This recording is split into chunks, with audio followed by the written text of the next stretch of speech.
그리고 사실 이탈리아 르네상스인들은 이상적인 인간의 모습을 쉽게 그려나갈 수 있었어요.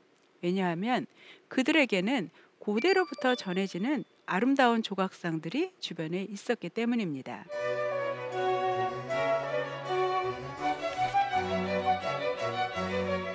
제가 두 그림을 연이어 보여드렸습니다. 앞의 그림은 원근법을 처음 그림에 도입했던 마사초가 그린 에덴 동산에서의 추방이라는 성경의 이야기를 그린 그림이고요. 두 번째 그림은 보티첼리의 유명한 비너스의 탄생입니다. 그리스 로마 신화의 한 대목을 그린 그림이죠. 전혀 다른 화가가 그린 전혀 다른 내용이지만 놀라운 공통점이 있습니다. 낙원에서 추방당한 이브의 자세도, 그리고 비너스의 수줍은 자세도 모두 기원전 4세기경에 만들어진 고대 그리스 조각가 프락시텔레스가 만든 수줍은 비너스를 참조를 해서 만든 작품들입니다. 그 이전 시대에는 이교도적인 것이라고 해서 배척되던 고대 그리스 로마 시대의 유산이 이렇게 재수용되었습니다. 원래 르네상스의 부활이라는 이념에 숨겨져 있는 앞에 말은 고전 고대의 부활이었습니다. 아름답기로 유명한 보티첼리의 비너스 얼굴을 좀 자세히 보실까요?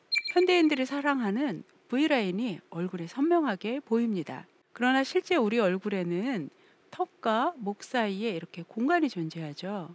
그런데 이 얼굴은 목과 얼굴이 납작하게 붙어 있는 것처럼 보입니다. 이 점에 대해서 르네상스의 거장 레오나르도 다빈치는 이렇게 경고했습니다. 경계선은 사물에 있어서 가장 중요하지 않은 부분이들이야. 화가들이여, 뚜렷한 선으로 대상의 경계를 짓지 마시라. 이렇게 이야기를 합니다. 즉 보티첼리식의 재현은 잘못된 거다라는 이야기를 하고 있는 거예요. 그러면서 레오나르도 다빈치는 좋은 예를 만듭니다. 바로 모나리자입니다. 두 그림을 한번 비교해 볼까요? 잘 알려져 있듯이 모나리자는 눈썹도 없고 턱도 이중턱처럼 그려졌습니다. 이에 반해서 비너스는 머리카락 하나하나가 다 선으로 묘사가 돼 있고 지금 우리가 컴퓨터나 이런 모니터로 볼 때는 굉장히 선명해 보이기도 합니다. 자, 레오나르도 다빈치의 모나리자는 좀 독특한 방법으로 그려졌습니다. 우리는 그 기법을 스푸마토 기법이라고 이야기를 합니다. 스푸마토는 원래 연기와 같은 이라는 이탈리아의 형용사입니다. 회화에서는 지금 보시는 것처럼 물체에 의해 윤곽을 자연스럽게 번지듯이 그리게 만드는 명암법입니다. 이 스푸마토 기법을 자유롭게 사용할 수 있었던 것은 이 그림이 유화로 그려졌기 때문입니다. 앞서 보았던 마사초의 작품은 프레스코아로 그려졌는데요. 프레스코아라는 것은 젖은 회벽에 수채화로 그리는 기법으로 수정이 불가능한 어려운 기법입니다. 마찬가지로 보티첼리의 작품 역시 매우 까다로운 템페라라는 기법으로 그려졌습니다. 템페라는 계란 노른자에 알료를 섞어서 쓰는 방법입니다. 여러분, 계란 노른자 소리만 들어도 굉장히 뻣뻣한 벽에 표현이 될 것 같은 생각이 들지 않으세요? 아무튼 둘 다 매우 까다롭고 숙련된 기술이 필요한 작품입니다. 그러나 지금 레오나르도 다빈치가 사용하고 있는 유화의 등장은 완전히 새로운 표현을 가능하게 했습니다. 원래 유화는 플랑드르의 화가 얀반 에이크가 발명을 한 것이었는데요. 1470년 무렵에 이탈리아에 도입이 되면서 지금처럼 광범위하게 사용하게 되었습니다. 알료에 기름을 섞어서 그려서 기름 유자 써서 유화인데요.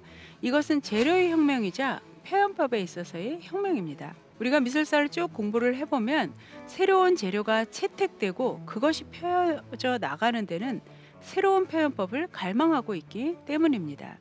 지금 보시는 건 얀반 에이크가 그린 겐트 제단화의 일부입니다. 예수님의 발밑에 왕관이 눈부시게 빛나고 있습니다. 유화는 이렇게 반짝반짝 빛나는 귀한 물건들을 표현하는데 아주 용이했습니다. 즉 유화는 우리가 살아가는 세속적 세상에서 볼 수 있는 진귀한 물건들, 그리고 아주 고급스러운 사물의 질감 등을 표현하는데 아주 용이했습니다. 자, 신의 세상이 아니라 인간의 세상으로 눈을 돌리자 세상에는 그릴 가치가 있는 것이 많이 있었다는 걸 발견하게 됩니다. 그 하나가 바로 저 유명한 모나리자의 미소입니다. 이 신비한 미소는 유화의 사용이 없었다면 그려지지 않았을 겁니다. 모나리자라는 말은 원래 리자 부인이라는 뜻이에요. 그런데 그녀가 누구인지 확실하게 아직도 밝혀지지가 않았습니다. 메디치가의 여인이다, 만토바의 권력가, 이사벨라 데스데다, 혹은 우리가 그냥 공식적으로 이야기하는 바는 바사리의 르네상스 예술가 평전을 따르고 있는데요. 바사리의 이야기에 따르면 이 여인은 피렌체의 상인 프란체스코 조콘다의 아내 리자 게라르드니라고 이야기를 합니다. 그런데 이조차도 바사리가 뭐 이 작품에 대해서 들었다라고 불분명하게 이야기를 해서요. 누구도 이 모나리자가 누구인지 딱 결론을 내리지 못하고 있는 상황이었습니다. 그런데 최근에 이 작품의 부제가 라 지오콘다라는 것에 주목한 견해가 등장을 했죠. 원래는 라 지오콘다를 어떻게 이해를 했냐면 바로 프란체스코 조콘도의 부인이기 때문에 여성형 어미를 써서 O를 떼고 A를 붙여서 조콘다 부인이라는 뜻으로 생각을 했다는 거죠. 그런데 여기서 조금 더 생각을 해보면요. 조콘도라고 이것을 소문자 형용사로 쓰게 되면 명랑한, 유쾌한이라는 뜻이 돼요. 여기에 여성형 어미 A를 붙이면 라 지오콘다, 바로 명랑한 여자라는 뜻의 말이 되기도 합니다. 명랑한 여자, 즉 웃고 있는 여자가 될 수가 있는 거죠. 사실 그렇다면 이 작품의 문화사적 의의는 더 깊어진다고 보입니다. 모나리자의 이 유명한 미소, 슬픈 듯 기쁜 듯 신비한 이 미소는 많은 문제를 야기했습니다. 1910년에 지그문트 프로이트가 레오나르도 다빈치의 심리 분석을 한 글에서도요, 이 미소는 감춤과 드러냄이라는 여성적 유혹의 대표적인 미소로 논의를 했습니다. 그런 생각 속에 담겨 있는 것은 뭐냐 하면 바로 웃는 여자는 유혹하는 여자다, 정숙하지 못한 여자다 라는 생각이었어요. 아니, 거장 레오나르도 다빈치가 유혹하는 여자를 그렸다는 것을 서양 문화는 오랫동안 인지할 수가 없었습니다. 그런데 사실 웃음은 여자에게서뿐만이 아니라 남자에게도 문제였죠. 19세기 프랑스 소설가 빅토르 유고가 쓴 웃는 남자에서도 웃음은 문제였습니다. 자, 우리가 서구 문화의 두 뿌리를 헬레니즘, 즉 고대 그리스 로마 문화와 그 다음에 히브리즘, 기독교 문화라고 이야기를 합니다. 공교롭게도 이 두 문화권에서 웃음은 전혀 정당하게 평가받지 못했습니다. 고대 그리스 로마 문화에서도 웃음은 저평가되었습니다. 여러분들 잘 아시는 아리스토텔레스의 시학에서 비극은 고귀한 장르였고 희극은 낮은 장르로 간주되었습니다. 자, 기독교 문화에서도 웃음은 정당화되지 못했습니다. 왜냐하면 우리 모두는 원죄를 저지른 아담과 이브의 자손들이기 때문입니다. 그리고 우리의 죄를 대속하기 위해서 오셨던 예수도 순환자로서의 삶을 살았기 때문에요. 지상에서 웃는 것은 온당하지 못한 태도라고 여겨졌습니다. 자, 그러나 거장 다빈치는 웃음을 결코 경시하지 않았습니다. 이전에도 사실 웃음을 그렸죠. 그가 24살 때 완성한 그림입니다. 미술사에서 보기 드물게 환하게 웃고 있는 성모의 모습입니다. 자, 레오나르도 다빈치는 30년이 넘는 긴 창작 기간 동안에 원근법, 색채, 조각 등등에 관해서 자기가 하는 모든 일에 관해서 이제 원고를 남겼어요. 5,000페이지가 넘는 방대한 자료입니다. 그런데 여기에 많지는 않지만 인간의 다양한 감정, 그리고 우화, 농담, 일화 등등을 기록해 놨어요. 여러분들은 이 책을 보시면 인류사에서 보기 드문 천재였던 레오나르도 다빈치가 아니 이런 아재 개그를 좋아했단 말이야? 라는 그런 내용도 들어 있습니다. 사실 웃음은 우리 삶에서 없을 수 없는 것이죠. 다만 웃음이 대우받지 못한 서양 문화가 문제였습니다. 자, 여러분들이 보시는 왼쪽부터 말씀을 드리겠습니다. 맨 왼쪽에 있는 것은 페플로스의 코레라는 기원전 6세기의 작품이고요. 그 중간에 있는 것은 3세기의 프랑스 랭스 성당에 있는 조각품입니다. 자, 수태고지 그룹에 있는 가브리엘 천사의 모습입니다. 수태고지는 성모 마리아에게 회임하였음을 알려주러 가브리엘 천사가 와서 이야기하는 대목이기 때문에요. 기쁜 소식을 전하는 거기 때문에 천사가 지금 이렇게 웃으면서 등장을 하고 있습니다. 똑같은 주제를 그린 14세기의 얀반 에이크가 그린 가브리엘 천사의 모습을 여러분들이 맨 오른편에서 보실 수 있습니다. 자, 이 웃음을 에게해의 미소라고 부르는데요. 에게해라는 말은 바로 이 웃음의 기원이 그리스 조각에서 유래했다라는 것을 암시하고 있습니다. 아기의 베네 웃음 같고 굉장히 순수한 웃음이고 우리나라의 백조의 미소와 같은 그런 웃음인데요. 사실 이 웃음에 관해서도 중세의 가을을 쓴 하이징어 같은 대학자도 곱게 평가하지는 않습니다. 왜냐하면 이런 웃음을 무의미하고 뻣뻣한 웃음이라고 낮게 평가를 해요.